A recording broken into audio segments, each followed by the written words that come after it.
चमोली की नीति घाटी में सोमवार शाम को तमक नाले ने अचानक ऐसा विकराल रूप धारण किया कि देखते ही देखते भारी तबाही मच गई। सुबह से रुक रुक कर हो रही बारिश के बीच नाले का जलस्तर लगातार बढ़ रहा था। दोपहर करीब 3 बजे पानी बढ़ा और फिर करीब 4:30 बजे दोबारा तेज बहाव आया।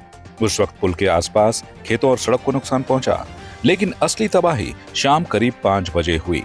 तमक नाले में अचानक ऐसा जल प्रलय आया कि 130 BRTF सुराई थोटा की ओर से बनाया गया वैली ब्रिज देखते ही देखते पानी के तेज बहाव में बह गया।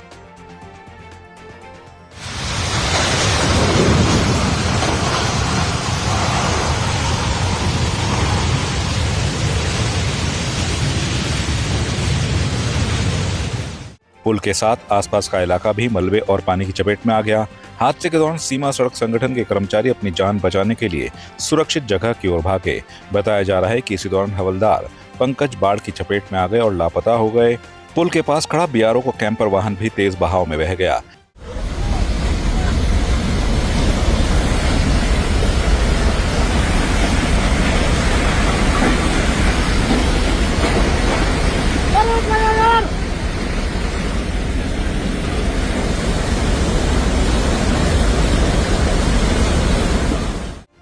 सैलाब सिर्फ पुल और वाहनों तक सीमित नहीं रहा। तमक गांव के आसपास कई घरों को नुकसान पहुंचा है। खेत और सेब के बगीचे भी बाढ़ की चपेट में आए हैं। पानी के साथ आया भारी पत्थर, मलबा और मिट्टी नीचे बह रही नदी तक पहुंची, जिससे कुछ समय के लिए नदी की धारा भी प्रभावित हुई। घटना के वक्त मौके पर मौजूद BRO अधिकारी, कर्मचारी, मजदूर और स्थानीय ग्रामीणों ने किसी तरह भागकर अपनी जान बचाई। घटना की सूचना मिलते ही प्रशासन, पुलिस, SDRF और NDRF की टीमें मौके पर पहुंची। लापता हवलदार पंकज की तलाश के लिए अभियान शुरू किया गया है। वहीं सुरक्षा के मद्देनजर मलारी की ओर वाहनों की आवाजाही रोक दी गई है। प्रशासन ने नदी नालों के आसपास रहने वाले लोगों को सतर्क रहने और खराब मौसम में अनावश्यक यात्रा से बचने की अपील की है। पौड़ी में आयोजित जनता मिलन कार्यक्रम में सोमवार को विभिन्न विभागों से जुड़ी 20 शिकायतें प्रशासन के सामने पहुंची। कई मामलों ने सरकारी व्यवस्थाओं की जमीनी हकीकत पर सवाल खड़े कर दिए। मंजेड़ा गांव के जयपाल सिंह बिष्ट ने बड़गांव के मातृ शिशु कल्याण केंद्र में 3 महीने से कर्मचारी नहीं होने और केंद्र बंद रहने की शिकायत की। DM ने CMO को औचक निरीक्षण कर जिम्मेदारी पर कार्रवाई के निर्देश दिए। दुगड्डा क्षेत्र के किसान त्रिलोक सिंह ने नवंबर 2025 से प्रधानमंत्री किसान सम्मान निधि नहीं मिलने की शिकायत की।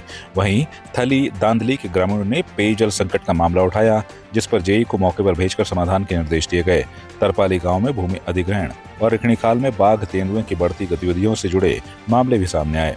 प्रशासन ने संबंधित विभागों को कार्रवाई के निर्देश दिए। हालांकि सवाल यही है कि क्या शिकायत के बाद ही व्यवस्था सक्रिय होगी या समस्याओं का स्थायी समाधान भी सुनिश्चित होगा। इसमें आज सभी अधिकारियों के साथ हर बार की तरह इस बार सोमवार को जनता दर्शन कार्यक्रम रखा गया था और उसमें लगभग 20 शिकायतें प्राप्त हुई थी और काफ़ी शिकायतों का मौके पर निस्तारण भी किया गया और कुछ में निर्देशित किया गया है सब तत्काल, जैसे हमारे पटवारी हैं या JE हैं, वो मौके पर जाके कल ही निरीक्षण करके उसकी सभी समस्याओं का समाधान भी करेंगे।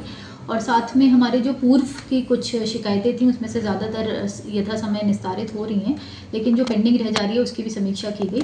और साथ में आज CM हेल्पलाइन के जो विभिन्न विभाग थे उनके साथ भी समीक्षा की गई, जिनके भी 30 दिन से ऊपर की कोई शिकायतें लंबित हैं तो उसको तत्काल निस्तारण के लिए भी निर्देशित किया गया है। आपकी इस पर क्या राय है, हमें कमेंट कर जरूर बताएं। इसके साथ ही आप हमारे YouTube चैनल को सब्सक्राइब कीजिए। आप हमें Facebook, Instagram, Twitter पर फॉलो भी कर सकते हैं और संवाद 365 के साथ एक क्लिक में जुड़ने के लिए डाउनलोड कीजिए संवाद 365 ऐप।